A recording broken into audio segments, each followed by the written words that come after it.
যাৰ যাৰ ঘৰত গেছ কানেকশ্যন আছে 1000 টকা দি গেছ কিনিব লাগে।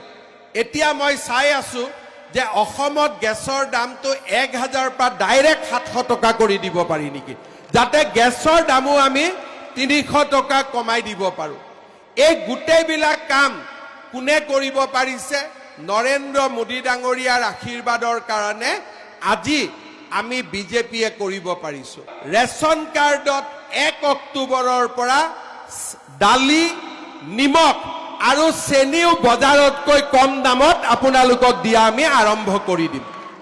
অৰ্থাৎ যদি বজাৰত 1 তাৰিখে 90 টকা দালিৰ দাম হয়, ৰেচন কাৰ্ডত আপোনালোকে 60 টকাত পাব।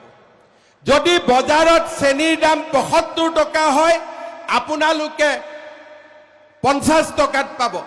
আৰু বজাৰত যদি নিমখৰ দাম 30 টকা হয়, ইয়াত আপোনালোকে আমাৰ ৰেচন কাৰ্ডৰ দোকানত আপোনালোকে 20 টকা পাব।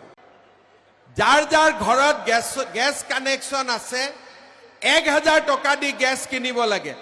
এতিয়া মই চাই আছো যে অসমত গেছৰ দামটো 1000 পৰা ডাইৰেক্ট 700 টকা কৰি দিব পাৰি নেকি, যাতে গেছৰ দামো আমি 300 টকা কমাই দিব পাৰো।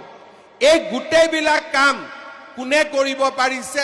নৰেন্দ্ৰ মোদী ডাঙৰীয়াৰ আশীৰ্বাদৰ কাৰণে আজি আমি বিজেপিয়ে কৰিব পাৰিছো। ৰেচন কাৰ্ডত 1 অক্টোবৰৰ পৰা দালি, নিমখ আৰু চেনিও বজাৰতকৈ কম দামত আপোনালোকক দিয়া আমি আৰম্ভ কৰি দিম। অৰ্থাৎ যদি বজাৰত 1 তাৰিখে 90 টকা দালিৰ দাম হয়, ৰেচন কাৰ্ডত আপোনালোকে 60 টকাত পাব।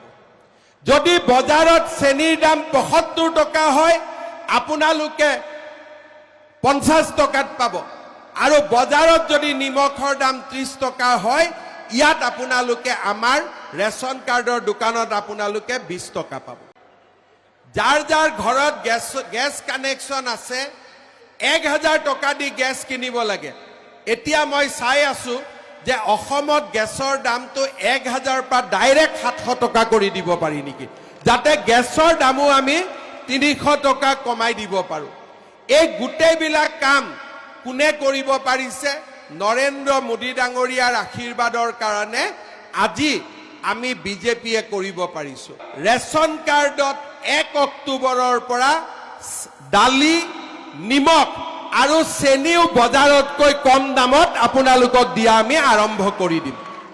অৰ্থাৎ যদি বজাৰত 1 তাৰিখে 90 টকা দালিৰ দাম হয়, ৰেচন কাৰ্ডত আপোনালোকে 60 টকাত পাব।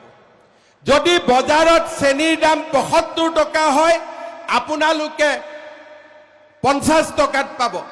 আৰু বজাৰত যদি নিমখৰ দাম 30 টকা হয়, ইয়াত আপোনালোকে আমাৰ ৰেচন কাৰ্ডৰ দোকানত আপোনালোকে 20 টকা পাব।